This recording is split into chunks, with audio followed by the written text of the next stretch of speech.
कंगना रनौत को लेकर जारी सियासत के बीच कंगना की मां आशा रनौत ने कांग्रेस पर निशाना साधा और कहा कि उनका परिवार अब तक कांग्रेसी है, लेकिन जब कठिन वक्त आया तो कांग्रेस ने हमारा साथ नहीं दिया। मतलब ये कि कांग्रेस ने एक कांग्रेसी को छोड़ सत्ता के लालच में उद्धव ठाकरे का साथ दिया और कंगना का विरोध किया। कंगना रनौत के मुंबई स्थित दफ्तर में बीएमसी की कार्रवाई की आलोचना चौतरफा हो रही है।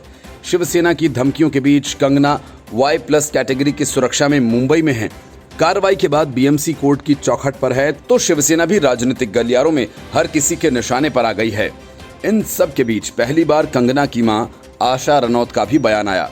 कंगना की मां ने कहा है कि उन्हें अपनी बेटी पर गर्व है।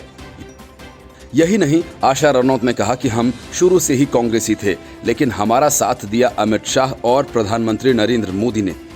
उन्होंने हमारी बेटी को सुरक्षा दी। कंगना की मां आशा रनौत ने कहा कि पूरे भारत की जनता की दुआएं कंगना के साथ हैं। मेरी बेटी पर मुझे गर्व है, वह हमेशा सच्चाई का साथ देती है। हम केंद्र सरकार, प्रधानमंत्री मोदी और अमित शाह जी का शुक्रिया अदा करते हैं, जिन्होंने मेरी बेटी को सुरक्षा दी। अमित शाह जी का कंगना को सुरक्षा देने के लिए धन्यवाद। यदि उसे सुरक्षा नहीं दी जाती तो पता नहीं उसके साथ क्या होता। कंगना की मां ने आगे कहा कि हम लोग शुरू से ही कांग्रेस के साथ थे। शुरू से हमारे दादाजी भी कांग्रेसी थे, लेकिन फिर हमें सपोर्ट मिला किसका?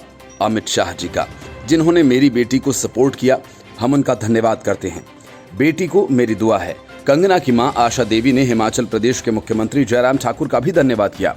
बता दें कि पिछले दिनों मुंबई पुलिस की कार्यशैली पर सवाल उठने और मुंबई की तुलना पीओके से करने की वजह से कंगना और महाराष्ट्र सरकार के बीच जुबानी जंग शुरू हो गई थी।